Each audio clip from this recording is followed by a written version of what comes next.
যখন মানুষ এটা ভুলে যায় যে তার তাকদীর, তার কপালে আল্লাহ সুবহানাহু ওয়া তাআলা যতটুকু রিজিক তা বরাদ্দ করে রেখেছেন কোথায়? আসমানে।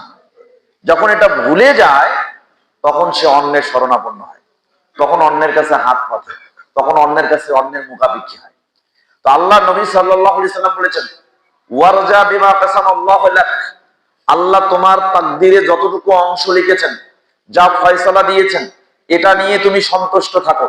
যদি এটা নিয়ে সন্তুষ্ট থাকতে পারো, তাকুন আগনান নাস, মানুষের মধ্যে তুমি সব থেকে অমুখাপেক্ষী, ধনী বলে বিবেচিত হবে। তা আমরা ধনী হতে পারিনি। যার কোটি টাকা আছে সে আরো কোটি টাকার স্বপ্ন দেখে, যার লক্ষ টাকার আছে সে আরো লক্ষ টাকার স্বপ্ন দেখে, যে কোন রকমে ভালো চলে সে ধনী হতে চায়। তার মানে আমার যতটুকু আছে তাকদীরে যা আল্লাহ লিখেছেন, যেটা সচল আছে, যে অবস্থায় আমি শান্তিতে আছি তার চাইতে আরো বেশি সান্ত্বনা কামনা করি, তখন আমাকে মানুষের মুখাপেক্ষী হতে হয়। তখন আর আপনি আর ধনী থাকলেন না।